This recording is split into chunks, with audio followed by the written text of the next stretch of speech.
How about that cigar? How about that cigar? Guys, it's Tuesday night. It's our favorite night of the week. Welcome to episode number 32. Episode 32 of How About That Cigar Live. Thanks so much for joining us on Facebook.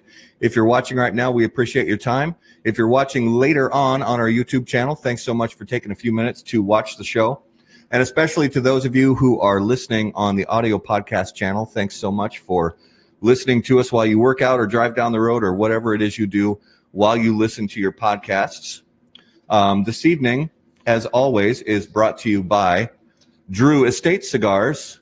We are traveling right now. The Drew Estate Studios have moved temporarily to Sodie's Cigar and Pipe. And we want to talk to you a little bit about the Pappy Van Winkle Family Reserve Barrel Fermented. This cigar is a long filler premium cigar rolled in limited quantities at La Gran Fabrica Drew Estate in Esteli, Nicaragua. Deep barrel fermentation is the key process that makes this expression vastly different from anything on the market. Hand-selected leaves from Kentucky are packed into small torquettes, which are then loaded strategically into oak bourbon barrels. Water is then added while immense pressure is added to the torquettes with railroad jacks. The tobacco is removed 2 to 3 times per year, shaken out, then repacked. The total process of fermentation takes 12 to 18 months, leaving a truly unique flavor profile and aroma. The Pappy Van Winkle's Family Reserve Barrel Fermented is now available at brick and mortar Drew Diplomat retailers. Thanks again so much to Drew Estate for being the sponsor of How About That Cigar Live. Garrett. Boom. What a week, Dude, man. It has been a great week. Real quick, I want to show people, Matt and I are both smoking the Perdomo 12-year vintage Connecticut. Yes. Recommended last week by Eric Gatormson from Cigar Dojo. Yep. And he did not steer us wrong.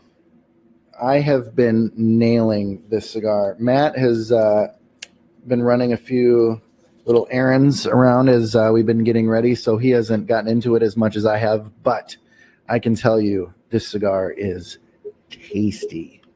Yeah, it's legit. It's smooth. It's got flavor. It's got smoothness, and it's no slouch. And you really do get a little hint of that sort of barrel, barrel aged thing going, which I dig. I dig that. Absolutely. For those of you who are watching right now, thanks. I see a few viewers on there already. Yeah. Don't hesitate. Post your questions. Tell us what you're smoking and drinking this evening. So this evening we are traveling a little bit to Sodie's Cigar and Pipe near, we'll say, Stillwater, Minnesota. And, one of the things that we've talked about so much on the show before, we've talked about in articles on our website, is we want to really showcase the cigar culture out there in the world. We want to tell people what's going on in the cigar world, because there's so much to it. Social media is great. It's a big thing that's really, taken hold in everything that we do now. And it's a great way to learn more about different cigars on the market and things like that. But it's really important to get out there in your communities and find the places where you can go and buy a cigar, buy a box of cigars, sit down with friends and smoke, get to know people, get to know the people in your community. So, that's one of the reasons we want to get around, to all the places we can and learn about the people who are running these cigar shops and things like that. So we're very grateful to be broadcasting live from this shop tonight. Mm-hmm. We're going to talk to some of the owners and managers and people who help make this place run all the time. But Garrett, this week, both our teams did well. NFL teams, Vikings did well, Packers did well. Yep. And World Series Game 6 is live right now. And last I saw, Astros were up on the Nats, and I'll double check that, and that is still the case. And for me, there's I just want the Nats to win. We've got some former Twins on the team. The history of the Twins started as the DC team, so. I'm pulling for the Nats, and it's kind of a win or go home. Yeah, from a sentimental standpoint, just because if you go back to the Washington Senators, that's really where Minnesota baseball came from. Mm-hmm. But I was very surprised to see them come out to a 2-0 lead in the series, but then I wasn't surprised at all to see the Astros come back. They're a very strong team, and to see them come back like they did, not surprised at all. And they're a great baseball team.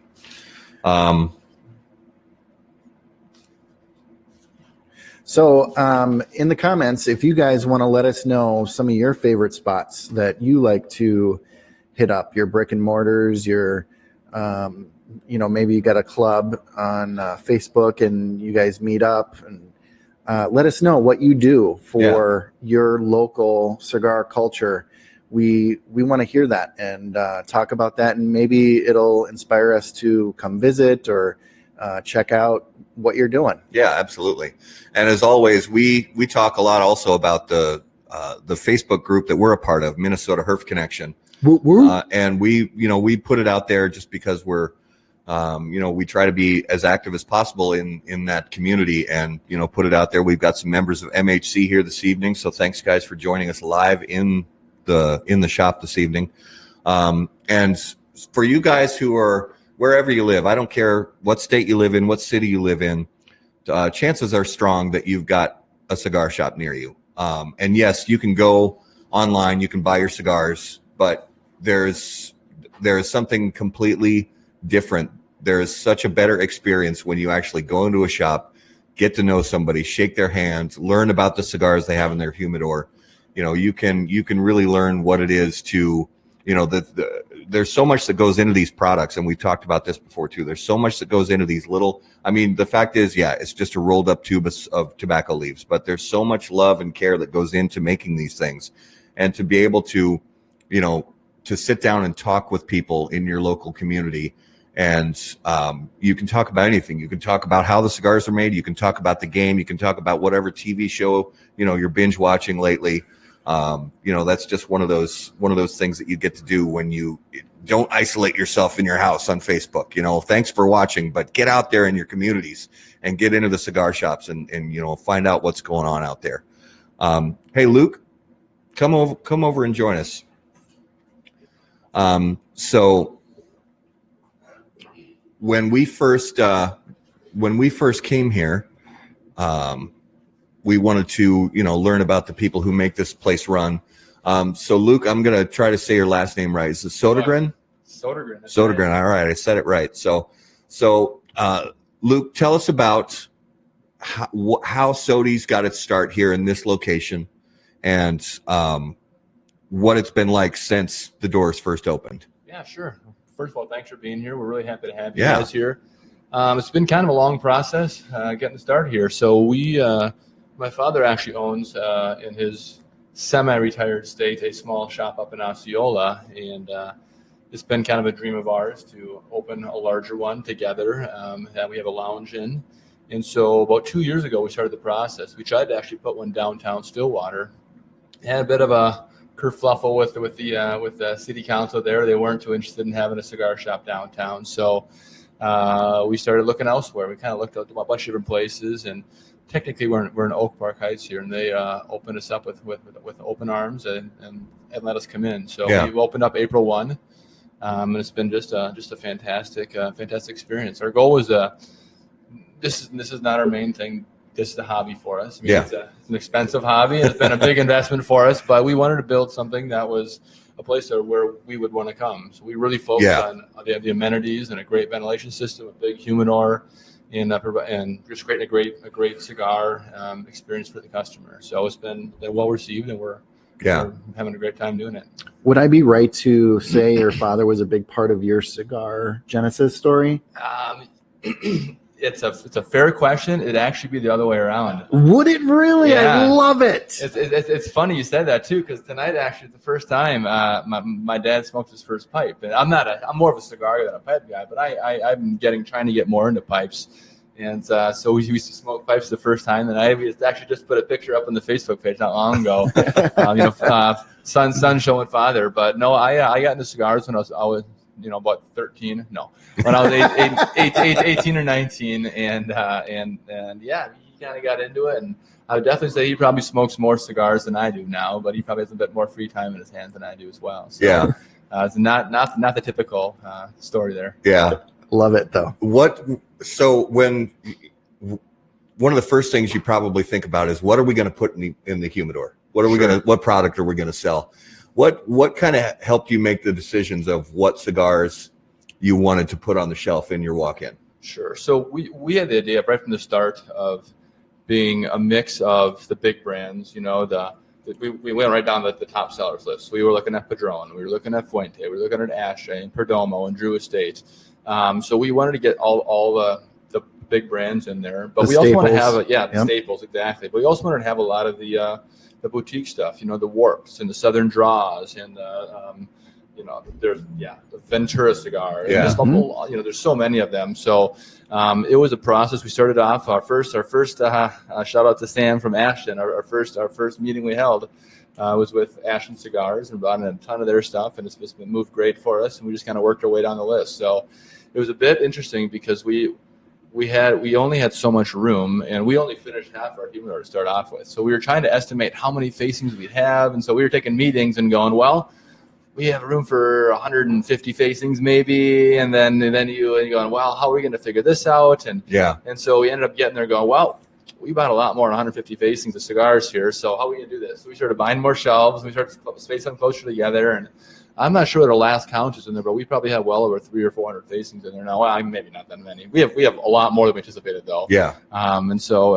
it was an interesting process. So we just started to really buy a lot more pipe stuff too. So we were definitely more cigar heavy. We started off with, and a lot more pipe stuff now, and more coming. Are you seeing that that people are receptive to? Because I've seen a lot of sort of a renaissance of pipes in the last few years. Are you seeing a good reception to that? We're finding the more stuff we bring in, the more pipe guys we have coming. Yeah. We just the Great Northern Pipe Club, I think they're called, a big group, kind of like the Minnesota Herf. I didn't know they existed.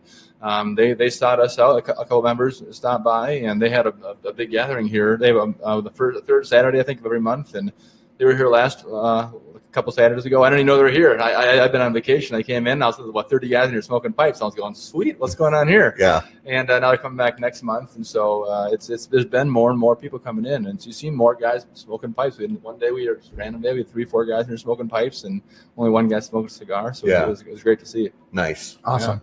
Yeah. And I suppose it's a business, so as much as you like having your staples or what you like or what you see, if it's not moving, absolutely, it's got to kind of take a back seat. When we were at IPCPR this past year, we saw Michael Herklotz speak. Yep. And he's obviously, you would know who he is. He's a phenomenally well-respected and knowledgeable person in the industry, and he has a lot of great things to say. And one of the things that really resonated with us, especially with just being open, was that when you go to the Nat Sherman Townhouse, they're a retail store first and a lounge second. And that's, I wouldn't say that we're 100% on with that. I mean, we want people to use our lounge, but at the end of the day, you don't see the return with guy coming in and buying one cigar and sitting in the lounge. I mean, that's great. That's an amenity. We want to provide that because we want to be an all-around experience catering to the customer. But we're definitely a retail-focused place with a great sampling room to be able to come in and watch the Wild game and talk to your friends and play poker and that kind of stuff too. So So actually, there's we got a viewer question that's kind of a great question here. I'm going to put it up on screen. Yep. So Haley wants to know. She says, "I've got a question. I found a cigar sitting on my desk that I bought about a year ago. Is that still okay to smoke, or do I need to do something with it first?" That's a great question, and it's a common question. It is a common question. So, Luke, I'm going to let you hit that one first. Well, I will. I'll preface this by saying I am not a tobacconist, and I am more of a hobbyist than I am a professional in this. It depends. It's going to take some rehab for sure. It wouldn't be one you would probably try and smoke right now. It's going to be real dry. So you're going to want to introduce humidity back into that very slowly. Yeah. I would say maybe starting off with they make Bovita packs out there that are. Shout out to Ram Gagne. But they make the different humidification things out there. Maybe starting that a little lower, around 60%, then kind of bringing it up in a controlled environment to bring that back up to the 68 to 72 where you want to be at. Yeah. But it's going to take a little while. I don't know. It won't take a year, but certainly it'll take. It won't be smokable in a few days, I would imagine. Yeah. So. No, that's exactly what I was going to say. It'll probably be okay, but it's not gonna be okay. Within a couple of weeks.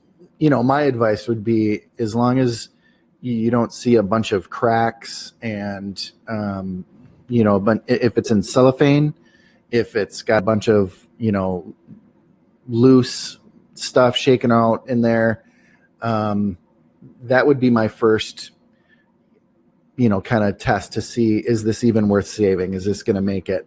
If the wrapper's all cracked and everything, it's just not going to come back to life. Yeah, it might not smoke if it's broken apart, but if it's still intact, if it still looks good, like, you know, like Luke said, put it in a container with a Bovita pack for 3 to 6 months. Yep. It should come back. Yep. Yeah.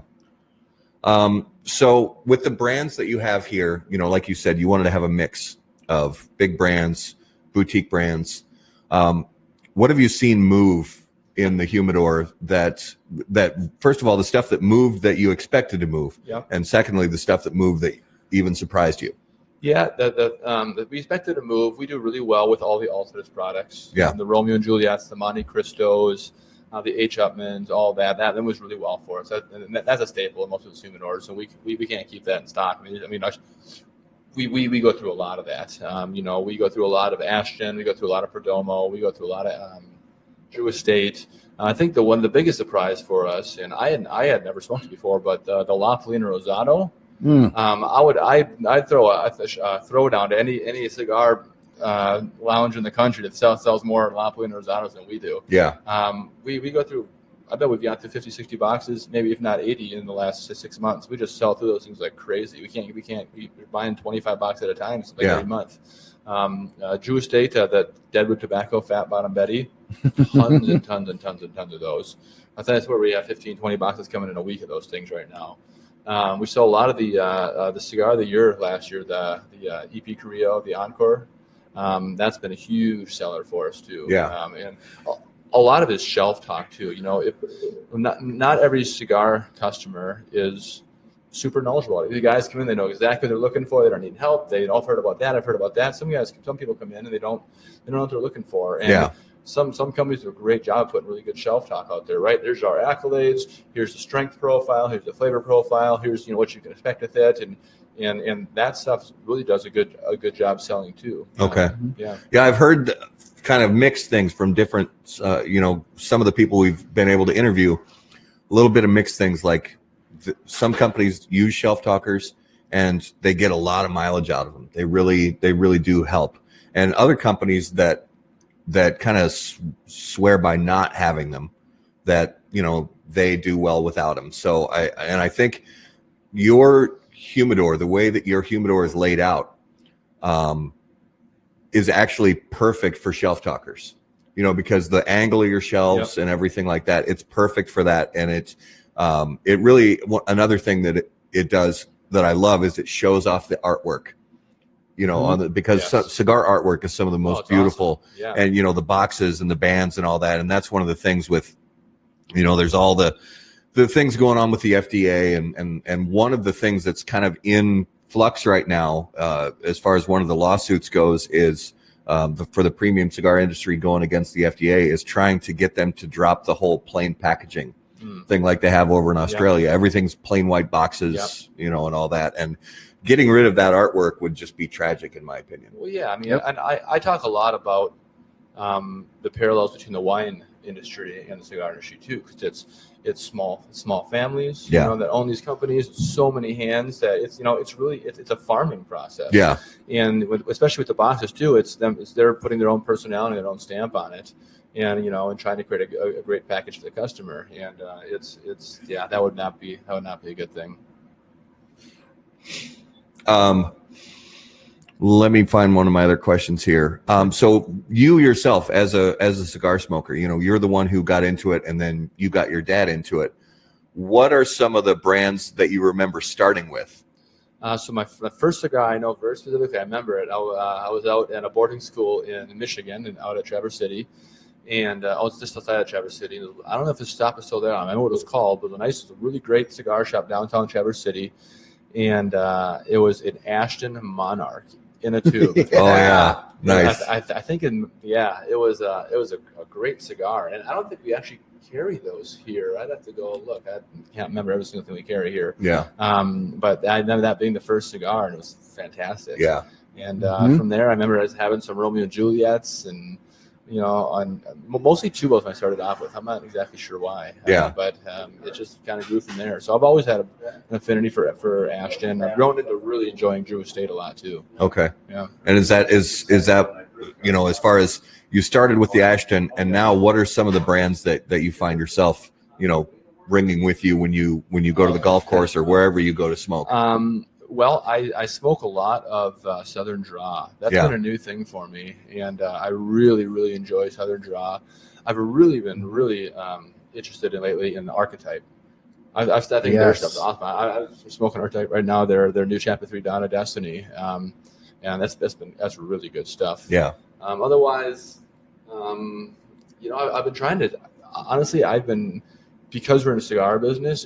I have a humidor full of probably 2,000 cigars at home. Yeah. And it's I don't smoke them hardly anymore. We get so many samples. Yeah. There's so many things to be smoking through and trying. And do we want to bring this in? Because you got to be able to talk to your customer. And I'm not a professional. I'm more of a hobbyist, and I would say I'm a tobacconist. So I'm not great when it comes to talking all the flavor profiles. And if we like this Nicaraguan and this strength profile, you would love this. And I'm still working on that. But at least being able to smoke through the humidor and try those things. So at this point, it's I grab a handful of things I haven't smoked yet and trying this and trying that. And so if I really try and grab things that I smoke, Padrones, Southern Draws. I've been smoking a lot of Archetypes lately. Yeah. Some of the staples. The ones that you guys are smoking right now are really good. And the one on the table you have there too, the new Alma de Fuego, the Esencia. Yeah, that's great. Huge fan of that. Oh, and you were talking about artwork earlier. Yeah. I don't know if you've seen the box or not on those two, but the boxes actually come with an ashtray attached to it. It does. A 4-cigar ashtray on there that comes with the box. It's really cool. It's all painted in red and metal inserts. It's awesome. Yeah. That was a really smart idea of them to put, just build an ashtray right into the box. It's cool. And it looks awesome with that metal in there. It looks great. Yep. So what do you think are some of the things that you're hoping? I mean, you obviously want business to grow. You want to thrive. What are some of the things that you're hoping to see from the business as you go forward into your second year, your third year, and beyond? In terms of just what this business looks like? Yeah, exactly. Mm-hmm.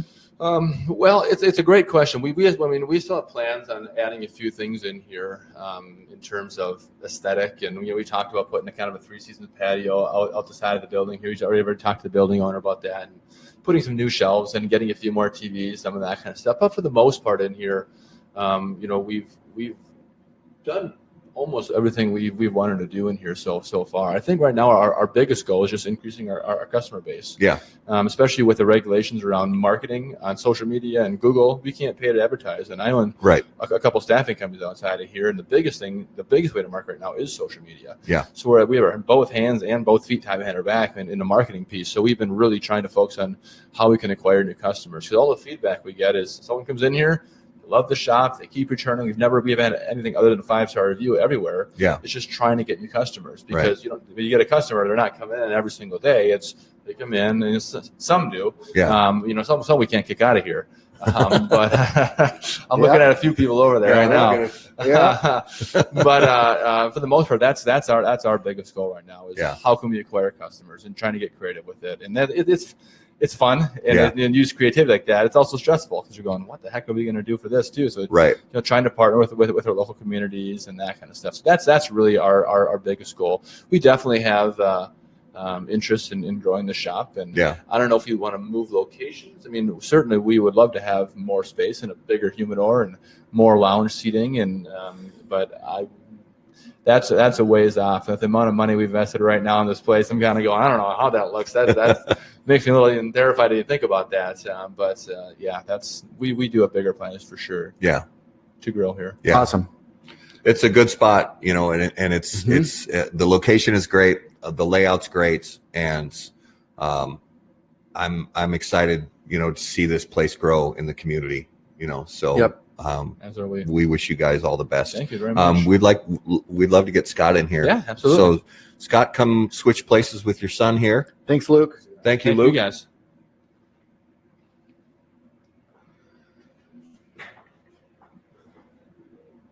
Hey guys. How's Hey, it going, Scott? Scott? Going really good. How about you? Good. Fantastic. Come on over get so a we little- get you on camera. We get can a little see you. comfy. There you go. All right. Is that better? Yeah. Well, and I see you got the Desert Rose there. I got the Desert Rose Corona, and as Luke mentioned, we were at the cigar convention last year. We met the people who founded the company, and they're just great people. He was a Navy SEAL. Yep. And their story is so great because they have one cigar called 300 Hands. Yeah. Yeah. What it takes to. Just had it last They're all night. handmade, planted, rolled, picked, everything. And they give a portion of their cigars back to the people in Nicaragua who are making and rolling them to give them a better way of life. And and they're really doing this thing for them. And then some of the cigars, the proceeds go to a Navy SEAL, like not a retirement fund, The but a foundation, fund the for Navy people. SEAL Yeah. Foundation. Yeah. And it's just so cool because cigar people are so neat because it's almost all families, and they're just regular people who enjoy cigars, and it's a natural, organic product, and people enjoy it. And it's just the stories are just great about how companies came to be, and we just love the whole idea of it. Yeah, we were really lucky to be able to interview Robert and Sharon on the show a few months ago. And I got to know him a few years ago, couple trips to IPCPR for myself. And they are some of cigar people are the best people, but they are some of the best cigar people that you could ever hope to meet. Yep. Really great people. And we had a nice time talking to them, and they're very generous and fun to talk to. And they love cigars. They love talking cigars, and especially their own, but just cigars in general. And it's just fun to spend time with them. Yeah, they're great people. So, Scott, we talked a little bit before the show that you've had this little shop up in Osceola. Yep. And you've had that shop for how long? A little more than 3 years. Okay. Yeah, it was kind of an accident how it started because Luke and I have a different business, and Luke took more of an active role in it. We both couldn't be running it. So my wife said, "You need to do something to keep busy. Why don't you open a cigar shop up?" And I said, "Well, I like smoking cigars, but I know zero about retail and zero about running a business." So I found a great spot in Osceola, and opened a shop up, and just by trial and error figured out how to run a cigar shop. And it's been quite a chore and a challenge, but loved every minute of it. And we have a great shop up there, and it's fun. And we get a lot of tourism business in the summer. Yeah. And then local people the rest of the year. And just a great spot. You meet a lot of people, and you get to know them and their families, and they all come in. And there's Osceola does a little special thing in November. It's called Doe on the Go. And that's when the men are out deer hunting, and the women come into town, and all the stores are open late, and they buy stuff. So we always have special cigar things. So although many of them don't smoke cigars, some do. Many of their husbands and boyfriends, and fathers do. So we always do a great job selling cigars, and humidors, and all the lighters and stuff. So it's a great time for people to come in, because for a cigar person, nothing like better than some cigar stuff for a gift. No matter what it is, or a cigar or a case to carry it in or something, people always love cigar stuff. So it's a great gift to use for anybody looking for the cigar smoker, pipe smoker in their life. Yeah, absolutely. So your story with Luke is a little different. Usually you hear about the father. When the son's old enough, the father passes the torch of the love of fine cigars down to his son. But yours was a little different. Tell us about what that was like when obviously your son gets into premium cigars, and what was that like when you first said, "Hey, let me try one of those," or whatever, however it happened. When I remember the first cigar I smoked, it was a short story. Oh, okay. A short story. And a good way to start.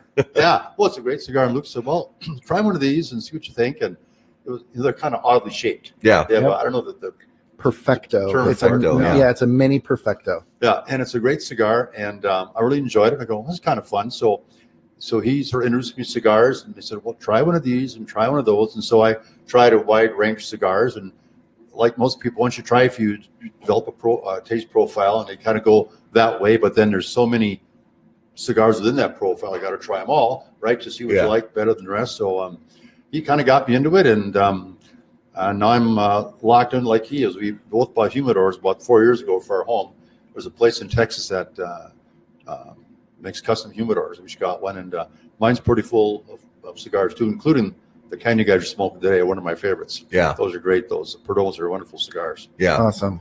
And then when you progressed from that and you said, okay, I'm going to open this little shop in Osceola. Yep. And then when was it that you decided, okay, let's put together this other shop here? And, you looked at Stillwater. Stillwater didn't work out, so you came to Oak Park Heights. Tell us what that process was like, where you guys sat down together and said, okay, let's put something together, after the little shop was already up and running. Well, one of the things we want to do is be able to smoke. And in the state of Wisconsin, if you weren't operating a smoking lounge in June 2009, when the law was passed, you can't smoke in the state. So any place in Wisconsin where Osceola is, you can't smoke. So we want to have a lounge where you can sit and have a cigar, relax. And we travel quite a bit, and we went to all the cigar shops in the metro area in Minnesota here and saw a lot of great things. And like Tobacco Grove, what a great shop. So many have done a really, really good jobs. So we want to do something cool like that where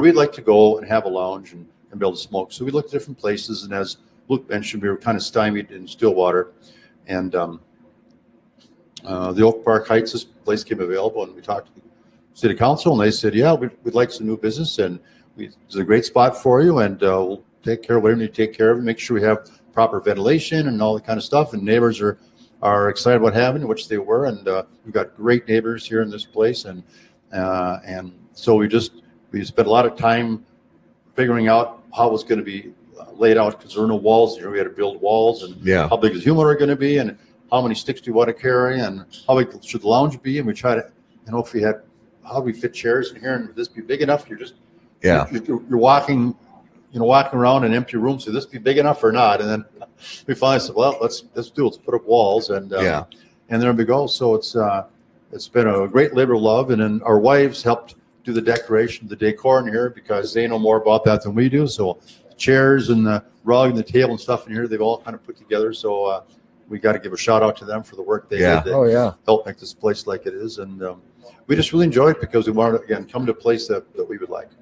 And one of the things that I like a lot about it, and you don't see this as often in brick and mortar cigar shops, but I really like the layout because, and we're going to put some stuff up on howaboutthatcigar.com so you guys can really get a feel for what the shop looks like.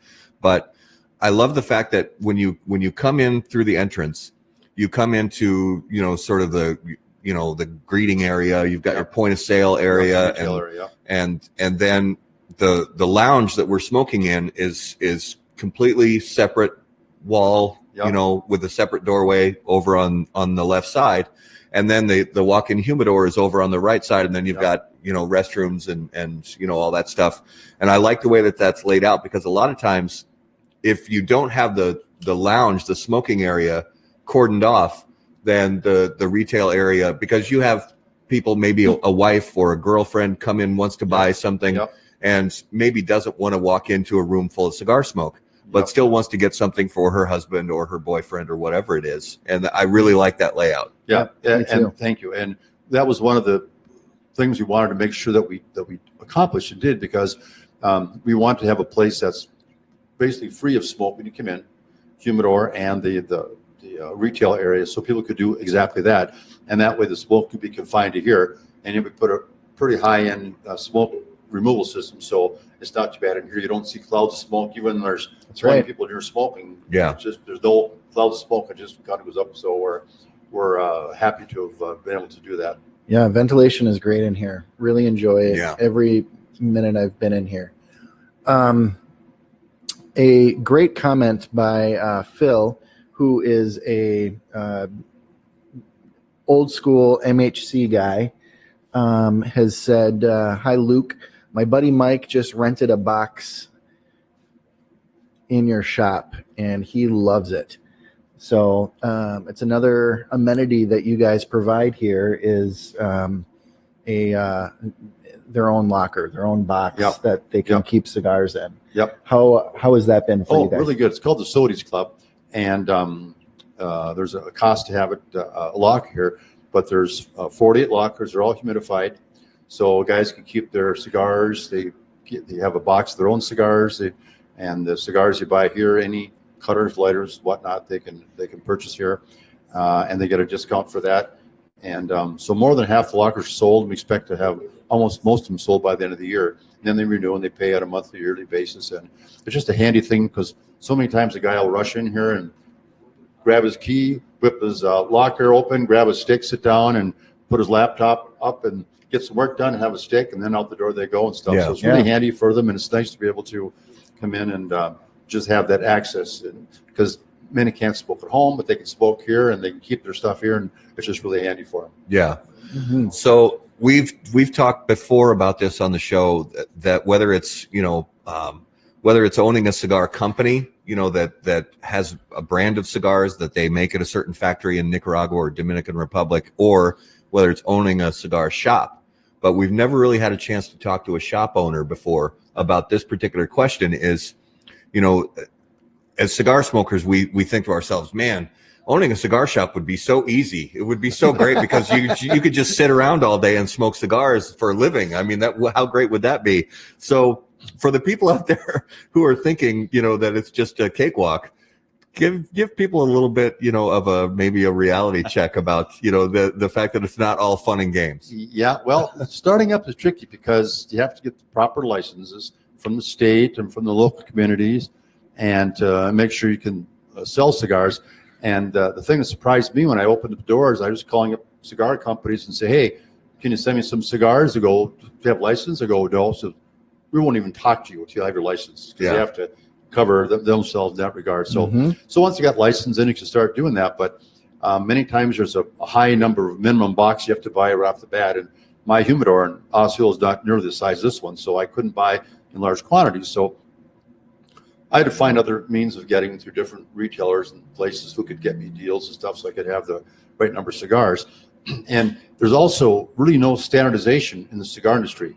One company does things one way, one company does another way, somebody does something else, and the way they build, the way they send, ship, everything's different. So, it's kind of neat because it's really a boutique industry.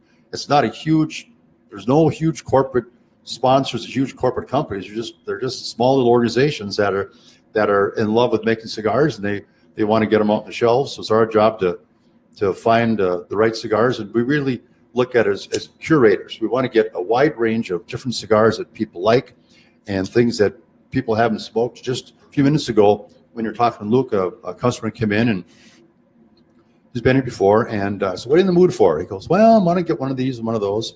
And then I said, have you tried this cigar? He goes, no, well, it's cigar of the year last year. I'll try one of those. So we always try to make a recommendation of something new for someone, because it's easy to go back to something that you always have and got accustomed to it. But we like to give people a chance to try other things because there's so many different blends out there. Yeah. It's kind of like winemaking, where there's so many blends, and every cigar is different depending on where it's grown, where the different fillers and binders and wrappers come from, different countries, different areas of the country. And there's an educational aspect. We try to, when people come in, to try to teach them, because many of our customers are not aficionados, let's say. Sure. Excuse me.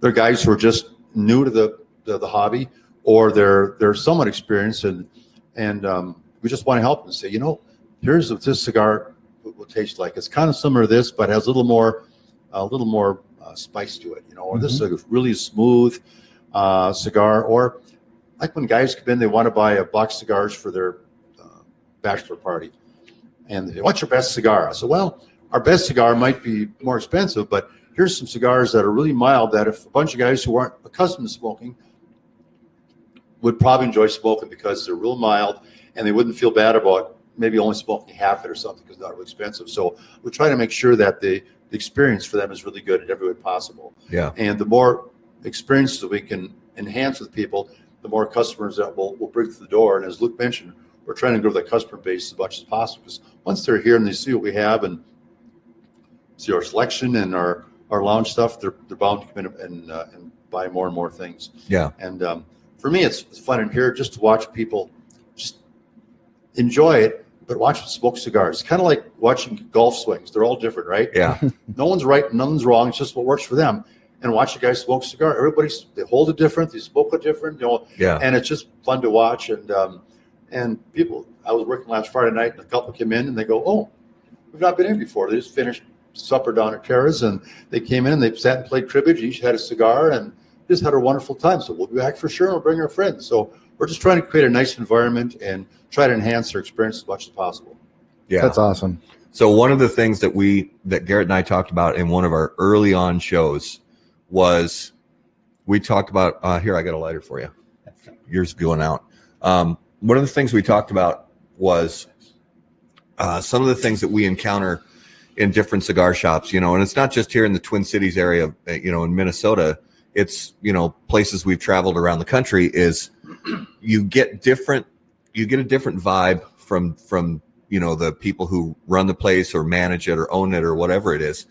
And there's sort of a common question that you usually get asked when you first walk into the humidor at a cigar shop. And I commented on the show that typically it's the wrong question. And I mentioned this to you when I came here for the first time, was you asked the right question. Because typically what they'll ask is, when you get to a cigar shop, you walk in the humidor, somebody comes in and says, "Hey, how you doing today?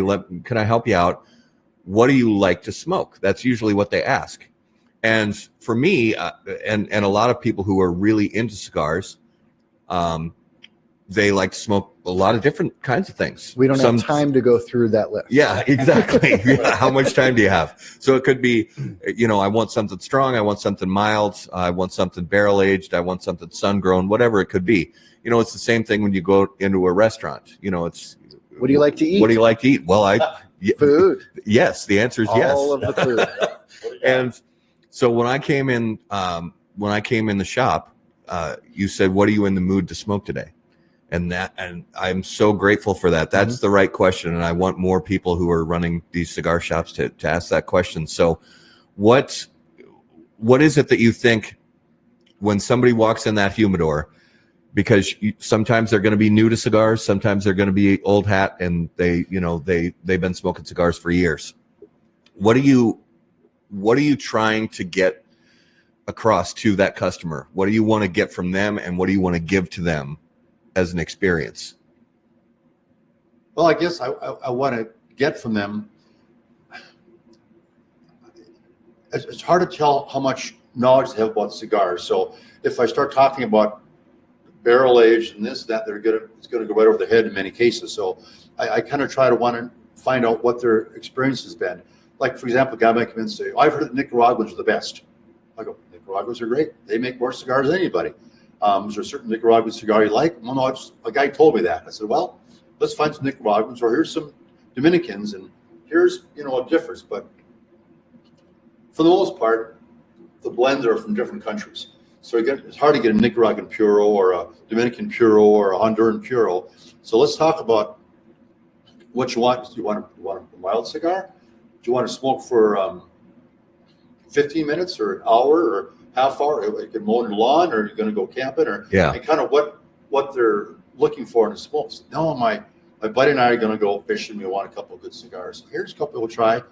And I usually try to say, and here's another couple to try. Try both and see which one you like, and save your band or take a picture of it.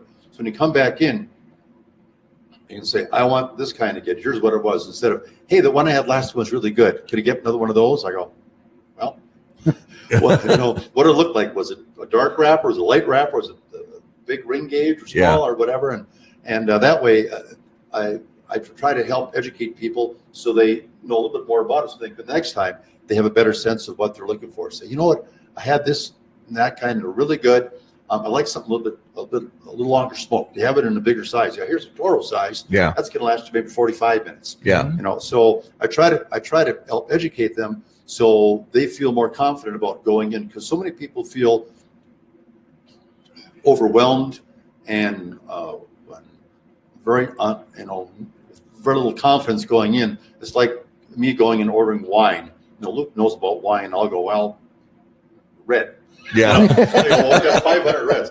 So I like to educate people so they can say, "Hey, I like those Perdomos are really good," or "These Ashtons tasted wonderful," or "I've heard that this or that kind are really good." So I'll try to give them what they want, but give them a couple options too to help grow their hobby so they can buy more cigars and become better customers. And by the way, you're going to need probably a better cutter going forward, or a nicer lighter, or here's a humidor to keep it home, or whatever. And And as a retailer, we want to try to encourage people to buy more, obviously, and enhance their experience, enhance their hobby, so it becomes a really rewarding hobby for them. Yeah, Awesome. absolutely. Question from a viewer: do you have discounts for vets?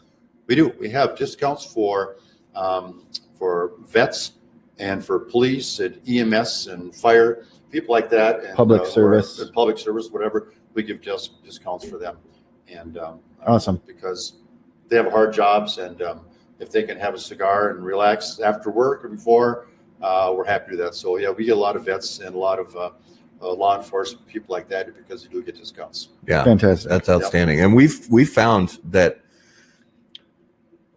there are a lot of law enforcement that are really into fine cigars. And we've met people who own cigar companies, people who run shops or work at shops part time while they're working law enforcement. Have you seen that too? Yeah, absolutely. In fact, in Osceola, the chief of police is a customer of mine, and he gets usually some cigars at Christmas time from Sodie's up there in Osceola as a thank you.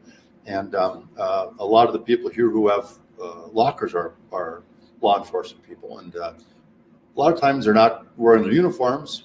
Sometimes they are, but they come in and they really enjoy just a little quiet, peace and quiet from their hectic job, and so do get a fair share of them. Plus, they tell their friends about it and their buddies about it. And interesting. I was in Red Wing recently. There was a guy I know there, and he's been in the police force for probably 20 years. He said when he first started, they could smoke cigars in the car.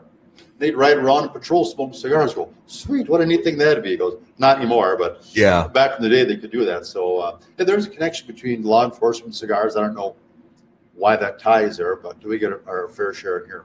Well, I know a buddy of mine is law enforcement down in South Texas, and he can still smoke in his vehicle. So in Texas, a lot of stuff goes on, probably. Yeah, and that's just how it is. That's Texans for you.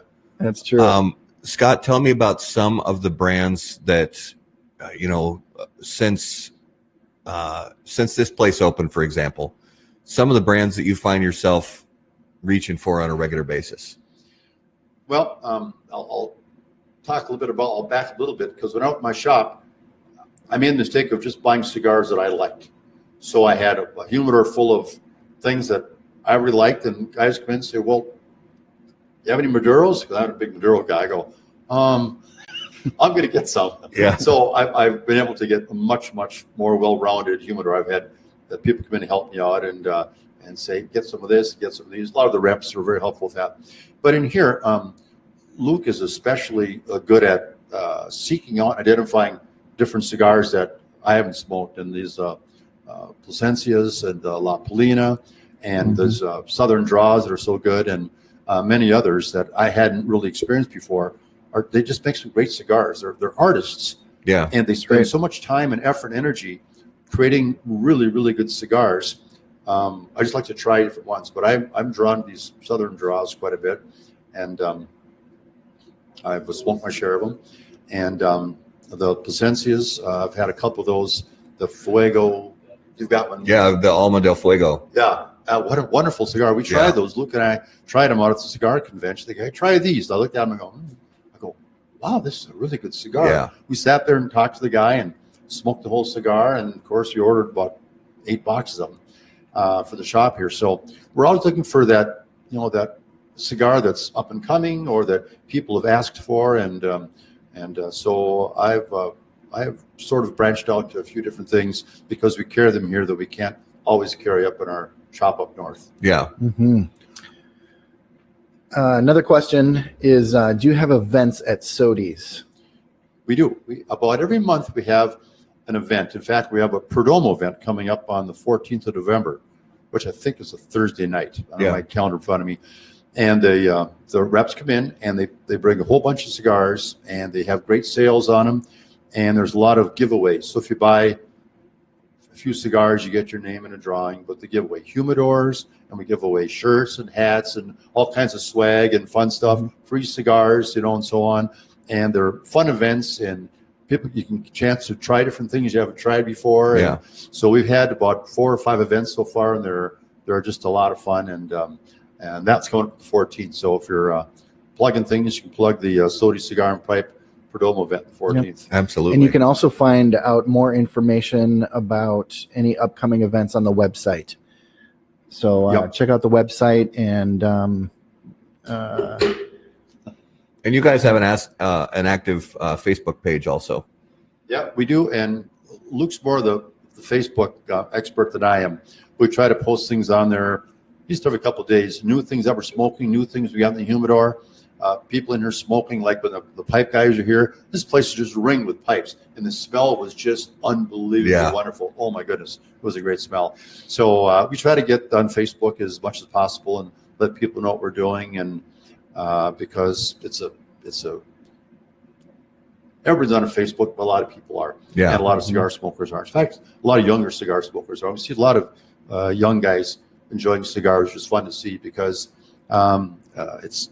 Some people think that cigars, that's for old rich guys, and, or whatever. And it's not. It's just so many people love the taste of a great cigar. It's just a great thing, and we're happy to be part of it. Yeah, it's really we talk about cigar culture. It's really a great culture, and there's people from literally every walk of life. It doesn't matter where they grew up. It doesn't matter how they grew up. Men, women, whatever it is, they're all over the place. People who love this. And that's one of the things that we love so much about it is we get a chance to, because in our lives, sometimes we get sort of, stuck in this where we always, we hang out with the same people. We get comfortable and maybe a little too comfortable. And coming to a cigar shop like this, you get a chance to sit down and talk to people that maybe you wouldn't have branched out on your own. And that's one of the great things about a place like this. It's an excellent statement because we find that in here. And Luke and I have been to many cigar lounges, every place you can imagine, in different states and different countries, and we always seek them out and go there. And you walk in, and you're like part of the group right off the bat. If you're a brother to the leaf, you're accepted no matter where you are, and age or gender or political viewpoints, none of that matters. You're just enjoying a good cigar. Yeah. And it's no matter where you go, it's great to spend time with cigar people because they speak the cigar language and talk about that. What he's smoking. And we were in a lounge in Des Moines once, Luke and I, and the guy walked in and he just ordered a new box of cigars. And he opened them up. They looked just great. I don't remember what they were now. He goes, "Here, guys, have one." He gave us each a cigar and we lit them up, and they were really good cigars. And it's just people are that way. They really enjoy it and they like talking about it, and they're friendly, and it's just there's a connection between people who smoke cigars that just transcends other things that sometimes separate us in the world. That brings us all together. Yeah, that's right. Yeah, absolutely. Well, Scott, thanks so much for giving us some space in your shop tonight to to showcase everything. And Luke, thank you very much. And we really appreciate you guys letting us come here and do a show. Absolutely. Happy to have you. Great to have you here, and hope you're enjoying those cigars. Oh, absolutely. Oh, absolutely. All right. Thanks a lot, fellas. Thank you, Scott. So, guys, if you ever find yourself in the Twin Cities area, if you ever find yourself in Western Wisconsin, if you're local, seek this place out. We'll put links up and make sure you guys can find everything out about the shop. But it's really a great little place, and it's a great place to hang out and smoke with a great selection of really good cigars. Speaking of really good cigars, I lit up this Warped. Nope. No. No, in a good way, though. No, right? in a good way. No, in a good way. Man. That's the Warped Skyflower. Yeah, Flower of the Valley. Yeah, it's really, really good cigar, and so good. It's a rare release. I think it's only every 2 years they put those out, but it's a really, really good cigar. I want to eat it. So let's take a little shift. We're going to go to every week we have a little bit of a useless fact, and this week's is especially useless. And it struck me as funny. So there's this in a lot of different sciences, they'll have sort of their own journals, that get printed maybe on a quarterly basis or a yearly basis, and they're peer reviewed journals. The scientists get together and they read each other's work, and some things get published, some things don't. And there's this one science journal that's called the Journal of Applied Behavior Analysis, and it's an academic journal for psychologists, and it's basically talks about the new developments in discoveries in human behavior, and it started back in 1968, and a few years after it started in 1974, there was a paper that actually got published, peer-reviewed and published in this scientific journal, and it was submitted with the title, "The Unsuccessful Self-Treatment of a Case of Writer's Block." So think about that for a second. The unsuccessful self-treatment of a case of writer's block. So do you want to know what that study contained? Please say it didn't contain nothing. It was blank. It contains 0 words. So, and that actually got peer-reviewed and published. I don't know if I love it or hate it. And I know it was just a gag. I know it was just a joke, but I'm sorry. That's Did that hilarious. come out on April 1st? I hope it did. But seriously, back in that is fantastic. yeah, that's this week's useless fact, which is probably one of the funniest I've seen in a long time. Now, before we move on, I would like to invite Andrew to come on and not only tell us a little bit about what he's been doing. He has contributed to HBTC in the past with some all the traveling he does, and checks out different cigar shops around the country, and he's written a few reviews, and so I want to thank you for that and welcome you Andrew back. Hey boys, how's it going? it's good, man. It's good. Awesome. It's good to be home for a couple of weeks. Yeah. Where'd you just get back from?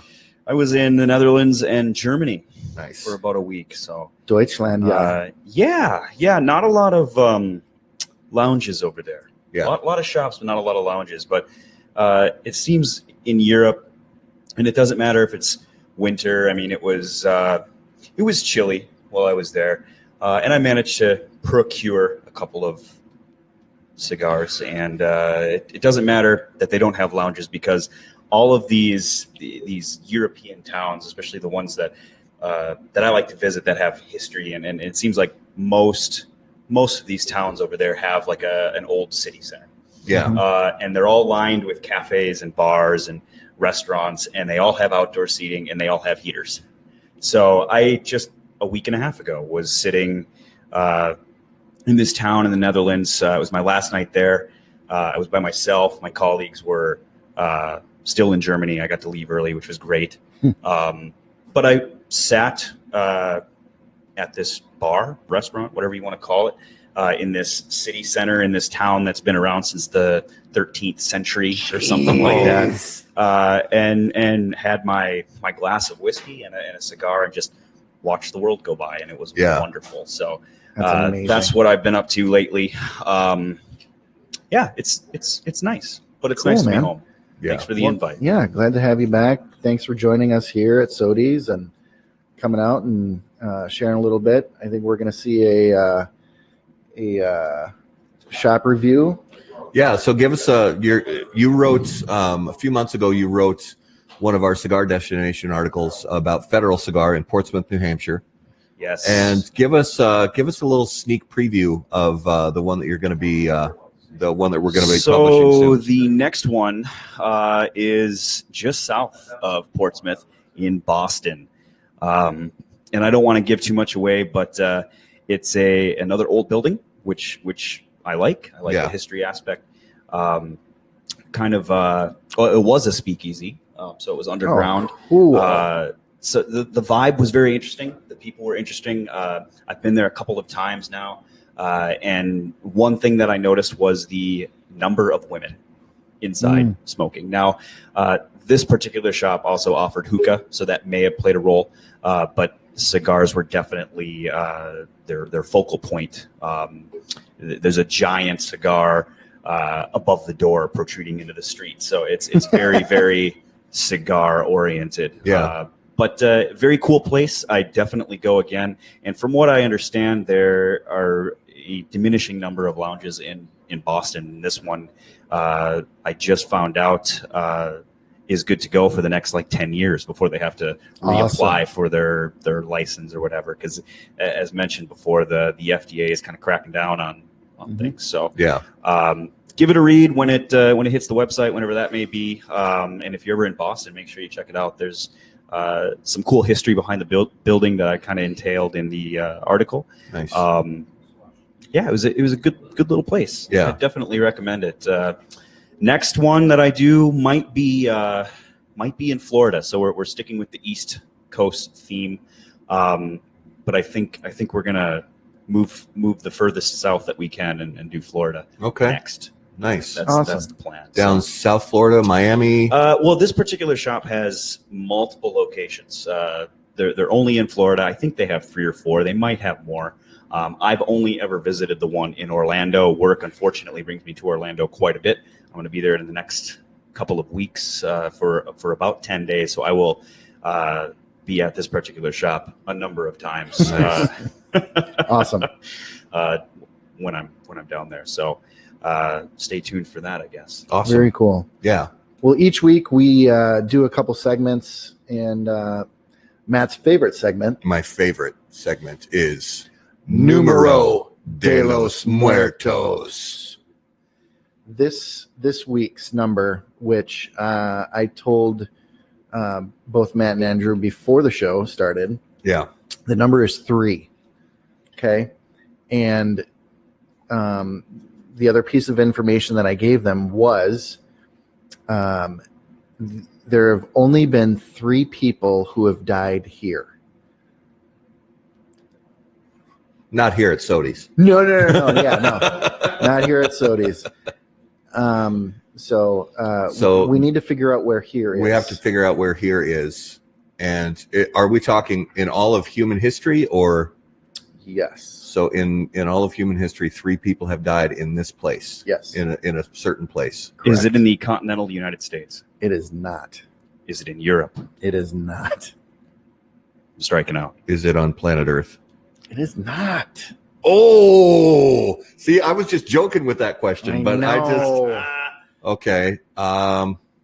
Is it the International Space Station? Mm-mm. No.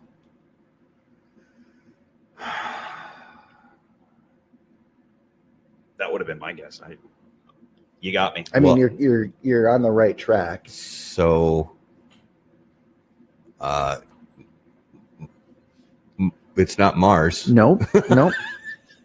It's not the space shuttle because more than 3 people have died. Correct. Yeah. In a space shuttle. Yep. Is there another space station? No. Is it- there has been. Yeah. So we're on Space Station 2. But Are these 3 individuals Russian? Yes.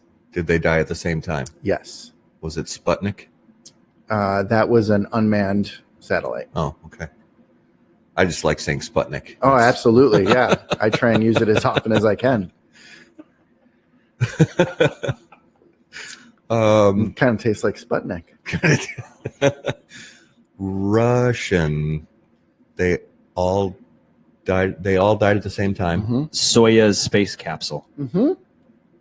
I don't even know what that is, dude. I'm a little Seriously. impressed right now. Why? Can you give me a year? Absolutely not. Oh. In the 80s. There's 70s? Mm-hmm. the Soyuz space capsule. Yep, in 1971. Was that like the Russians' first It wasn't their first manned space Nope. flight? No. So I want to say it was like Space Flight 4 or 5. And the issue happened when detaching from the first space station that they put out in 1970. Okay. Okay. And when it detached, the ring didn't seal appropriately. And so they basically suffocated to death. What a way to go. Ouch. They're the only 3 people to have died in space. And so after that, the entire, space agency, NASA, and the Russians and everybody agreed that from now on, anytime that there is going to be re-entry or breaking off from a space station or another shuttle, that they need to be wearing a pressurized spacesuit. Wow. So that's why they wear a spacesuit for both leaving the atmosphere and re-entry. Was there anyone still in the space station? So when they detached, were there people left in No. the space? No. So No. they were utterly alone. Correct. Oh, Sucks. Yeah. that's a bummer. Yeah. You know what's weird is the last time Andrew was on the show, we also talked about Russia. I don't remember. Because I went there. Yeah, because we were talking about your trip to Russia. That's right. Yeah. Man, what's it going to be next time? I don't know. Something with Russia and Andrew. That is something I kind of regret. I don't think I had a cigar while I was in Moscow. I was too busy. Colluding. I wonder. Too busy colluding. I wonder Right. if there's any. I wonder if there's a cigar culture in I would Russia. imagine there is, because it seemed like the guy I met that kind of became a friend of mine who I keep in touch with, and I met some of his friends, and we've kept in touch, and they live in different parts of the world, and I connected with one in London last year. Beside the point, he was telling me that the overall culture in Moscow has changed pretty dramatically in the last 15 years. Okay. It's not quite what I think most Americans would envision. Oh, okay. It's pretty happening. It's a modern. I mean, it's a modern city. Yeah. But it's very the things that people do are on par with what people do everywhere else in the world. It's just a Western society. Yeah, I mean, Yeah. of course, they only have like 2 months of nice weather. So I would imagine there has to be a lounge somewhere. Yeah. But I regret not having the time to kind of explore that. Yeah.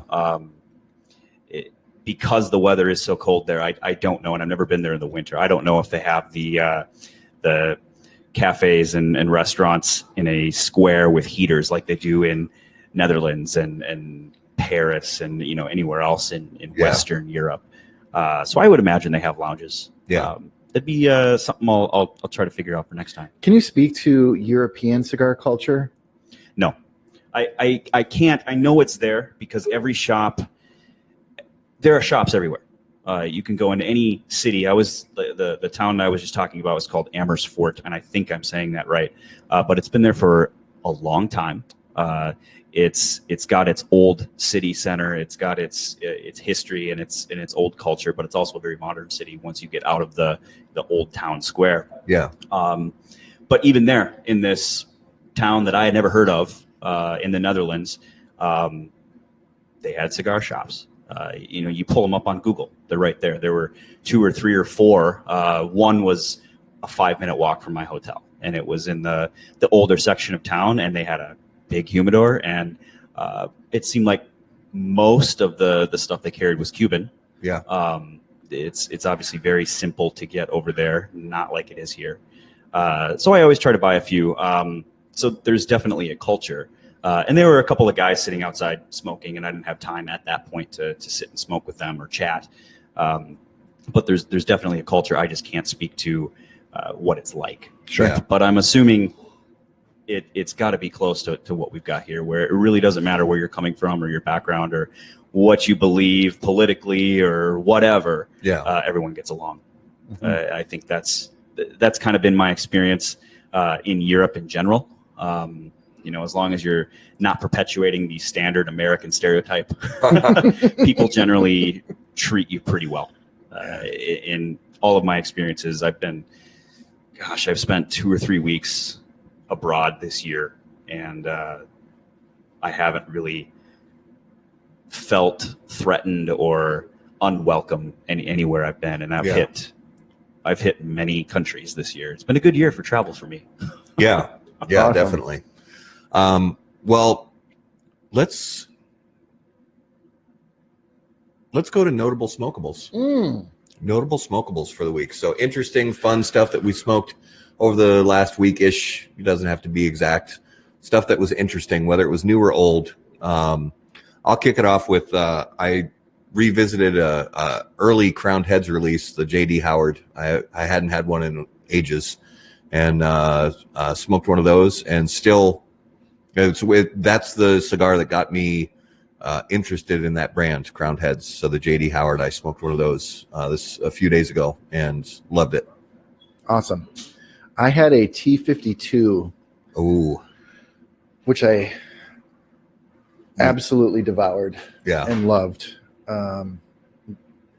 Just a great cigar. Yeah. Not much more to say about that, but yeah. I just smoked one of these bad boys, and I don't even remember the name of it. The one Garrett has there. It's the Warps. Yeah, that's fantastic. Skyflower, yeah. Dude, the spice on this thing is just great. It's just right there. It's not super spicy, strong. It is just a constant good spice. Balanced. It is very balanced. Yeah. Be a word. I'm a big fan of Warp stuff. And another sort of oldie but a goodie that I revisited was the La Roma de Cuba Mi Amor. I smoked one of those, which brand that I for whatever reason, it's just a brand that I hadn't reached for in a long time, and I grabbed one and smoked it. And well, that was like the number 2 cigar of the year back in like 2014 or and it just hit me like, oh my gosh, I forgot how good this cigar was. So I love going back and finding that stuff. Mm-hmm. Did you have anything else this week, Garrett, that was interesting? I mean, we talked about a short story. I had a short story this week, and I mean, anything from the Hemingway line is fantastic. Yeah. I can't say enough about the Hemingway line. I really can't, because they all smoke like they're the same cigar. Yeah. No matter what size it is. And I don't know any other cigar that has that. And they've had consistency for decades. 30 years. Yeah. I mean, at least since before you and I were smoking cigars. Yep. So always good. Always good. Anything else, Andrew, that pops into your head? I bought a house this summer, and I got, you get those. Did you smoke that? No. Okay. Oh, we're getting to the cigar? Yes, okay. we're getting to okay. Damn it. The Wild are now tied 3-3. And they look so good through the first 2 periods. Oh, the Nats are up, by the way. Oh, the Nats are up. Nice. Okay. Two solo shots. Anyways, about a house. And when you move somewhere, you get a whole bunch of mailers in your mailbox. And one of them was from Cigars International. And I have a Cigars International account, but it said for $10, we'll send you 10 cigars. If you open up for first time account makers. So I signed my wife up. And I got 10 cigars, and they've been sitting in my humidor, and I pulled one out earlier this week, and now I can't remember what it was. It was something I never heard of, which is pointless for this whole segment. But good story, bro. Yeah. I'm gonna have to look that up and let you guys know. But not a bad deal. I think the point of the story was I signed my wife up for Cigars International. No, that's a great story. I love it. I may or may not have done that on certain online retailers before. Good idea. And I'm pretty sure my dog is also signed up. I was just going to say, I've got kids. My son, my 2.5-year-old son's probably going to end up with an account at some point. The last one I had on my list was actually one that you and I, after we were done with the ventilation system in the garage, was the Viaje Scotch bonnet. Oh yeah. So I can't believe I didn't mention little that. mini perfecto spice bomb. Just really, I mean, it lives up to its name. Super spicy in that first third. I mean, like I was gonna say that almost too much spice. The spice on the foot was right there. I was like, finally they hit it. Yeah. The spice did mellow out. Yeah. Quite a bit. Yeah, I got the same thing. Yep. Definitely. Good cigar. Great cigar. I'm not huge on Viaje, but that one I definitely enjoyed. Yep. So guys, some programming notes. We have some stuff coming up here where we're actually I continue to just be baffled and grateful at how many people we've been able to get on the show and places we've been able to visit. But we have more great stuff coming up. Next week, we're into November. So November 5th, next Tuesday, Rainier Lorenzo from HVC Cigars is going to be on the show. Week after that, on the 12th, Sean Williams from Cohiba Cigars. The following week on the 19th, Ben Holt from Dissident Cigars. So Dissident was a brand that was around for a short time and fell off the face of the earth. And Ben was in sales with Blackwork Studio and Black Label Trading Company. And he actually bought the Dissident brand. It was a brand that had kind of, fallen away, and he bought the brand and resurrected it into something totally his own and brand new, and very excited to talk to him about what that process was like for him. And then the week of Thanksgiving, so Tuesday, just a few days before Thanksgiving, we're going to talk to Hector Alfonso Sr. from Espinosa Cigars and the La Zona Cigar Factory in Nicaragua. Great dude, just super wealth of knowledge and a lot of fun to talk to. So we're really excited to have him on. So look for those coming up soon on How About That Cigar. There's like we said, there's going to be more articles for cigar destinations coming up. I'll say I've been falling behind on getting reviews published. I have quite a few in the hopper, but my day job's been bonkers lately, so I just haven't had the time. But there will be sort of a lightning round of reviews coming up on the site, because we want to get as many reviews on before the year end comes as we can. But that's some big stuff coming up. Again, guys, if you are ever in the Twin Cities area, Minneapolis, St. Paul, if you're ever in Western Wisconsin, you owe it to yourself to make a trip out to Oak Park Heights to come to Sodie's. If you're in Wisconsin, go find the location in Osceola. It's a great group of people, great shop, great selection. So you owe it to yourself to make that trip if you're in this area. Are you obligated to say Oak Park Heights? Oak Park Heights? Well, I always say Stillwater, but because nobody knows. If you live out in like Minnetonka and you say Oak Park Heights, people are gonna be, where's that? But they know where Stillwater is. Yeah. Stillwater's across the street. But I say Oak Park Heights specifically because Oak Park Heights was very receptive and to having them open the shop here, whereas Stillwater wasn't so much. Right. So that's why I'm actually going out of my way to say Oak Park Heights. Which is right next to Stillwater for all of you people on the west side. Yeah, so which is right next to Stillwater. So yeah, come visit the shop. Great location, great selection, great people. And I'm guessing that many of our viewers have spent some time in Oak Park Heights. Yeah, there's also a correctional facility not too far from here. Oh, so that may or may not be what you meant, but it's crazy. That's where I went with it. So guys, thanks for watching. Be sure to like, share, and subscribe on Facebook. Thanks for checking everything out that we've been doing. For those of you listening on the audio podcast, as always, we're grateful that you took some time to listen to us. And for those of you who are new to the YouTube game, but the YouTube channel is up and running. So thanks for subscribing on YouTube. Make sure to, as my kids always say, smash that like button. Smash it. And if you guys have any questions, you can send us an email directly on howaboutthatcigar.com. And until we see you next time, burn cigars, not bridges. Take care, guys. Thank you.